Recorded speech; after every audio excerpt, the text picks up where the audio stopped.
majority of us, I assume, are from Colorado and live here since we all go to school here. And we all have a fair share of knowledge about it. But I'm going to tell you a little bit about what I know about it and how it can kind of be a little mind-boggling when you kind of hear about the terms of coming from a snowboarder.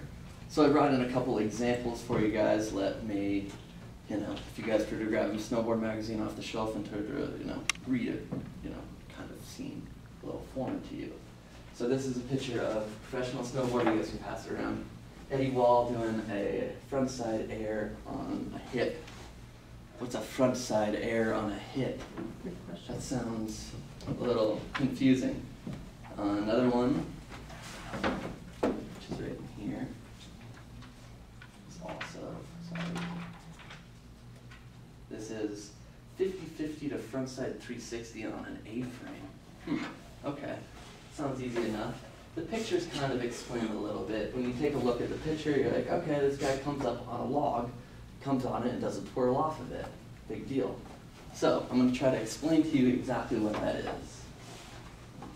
But first, I'm going to try to give you a little knowledge of who I am to kind of credit myself, so you know that I'm just not some joker coming in and telling you about snowboarding. Here's another magazine that I also find. It's a really good one, Snowboarder magazine, where I have a bookmark is just a bunch of the different resorts throughout the United States that are really great. I get a little bit of knowledge from that magazine. So, I've grown up snowboarding my entire life. Since I was 8, I've snowboarded every winter. I've been competing in snowboarding my entire life, and it's been a large part of my life. At age 9, I went on a TV show with MTV with Shaun White, who's on the cover of that snowboard magazine, as up-and-coming snowboarders. I didn't quite turn out the way he did, which, it's all right. I'm still happy with who I am, but I'm no Shaun White, that's for sure. Working on my hair, but still got me beat in that aspect as well. So anyway, that's a little history of me. I have nothing against skiers. That's one thing I want to clarify. Snowboarders, skiers, there's all sorts of little bit of a rivalry. I have nothing against skiers. I have plenty of friends that ski, and I definitely wanted just to clear that up. And skiing and snowboarding go hand in hand.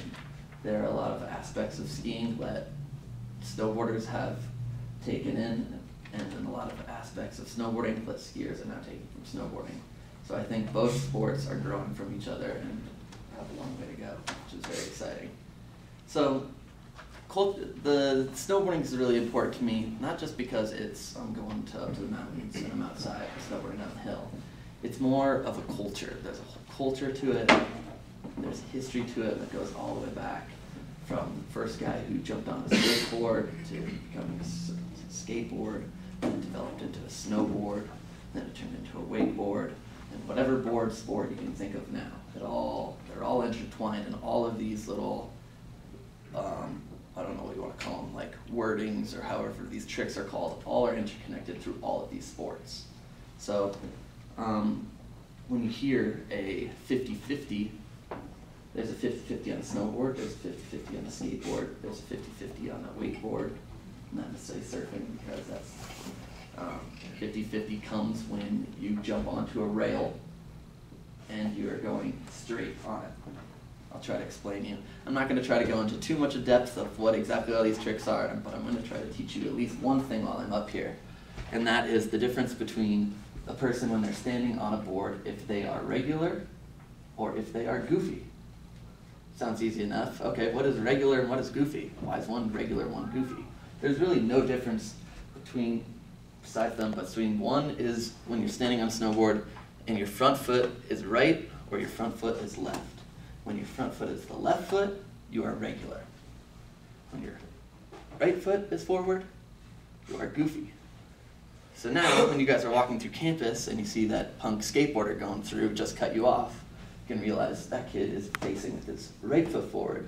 He is goofy. So, and then one other thing. When you're reading these magazines, sometimes it will say switch before it. Like, okay, switch, what does switch mean? Switch, all that really means is that that person who is regular is approaching it backwards, coming at it goofy. So, hopefully you guys got a little bit of a lesson. It's a little hard to be told it. It's one of those sports where you can learn it through participating, and I suggest everyone try it. Snowboarding is a great thing, but that's pretty much it.